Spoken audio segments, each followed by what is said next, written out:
Okay, let's unpack this. Welcome to a deep dive. Glad to be here. Today we're looking at some pretty interesting source material.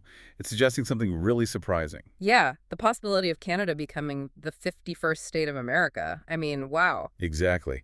And this document, it lays out what it calls an offer. And it really grabs you right away, doesn't it, with this financial detail? Oh, definitely. It claims a $61 billion cost if Canada says no. But, and this is the kicker, zero cost if they say yes. Free. It's such a stark contrast, $61 billion versus nothing.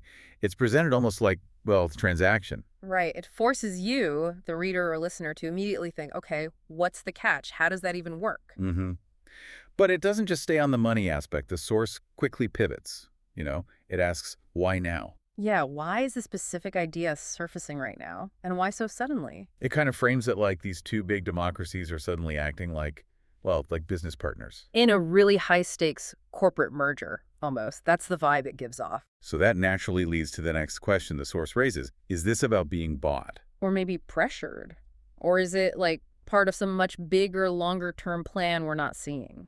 And the material dives into different theories it's picked up on for why this might be on the table. Exactly. And the range is pretty broad. Yeah, it mentions things like unifying infrastructure, maybe locking down resources like oil. Or just plain old increasing control and power. Military advantages come up too. Even currency manipulation is floated as an idea. But then it links it to these bigger, maybe more existential concerns the source sees. Like maybe this is about preparing for civil unrest or heading off a global collapse. Or maybe it's just step one in some kind of larger reset. That idea pops up. And this is where it gets really interesting, I think. Oh, The source sets up this contrast. between political talk, the rhetoric, and what it calls specific actions by certain people. Right. It says, while some leaders give speeches, others, and it specifically names Mark Carney, are supposedly involved in concrete stuff, like helping veterans, working on healthcare, housing costs. Cutting carbon taxes, restoring mental health support, things the source implies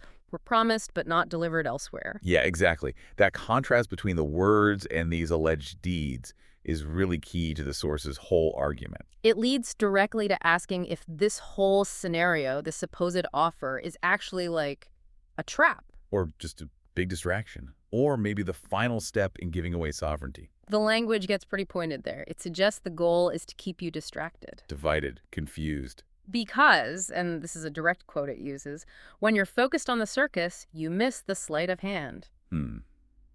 Framing it all as a potential misdirection. A calculated move. Which brings us to the core questions the source wants you to wrestle with. Is this really about the money, the $61 billion? Mm. Or is it fundamentally about control? Is important information being kept back? Hidden? Are we, being prepped for some kind of submission?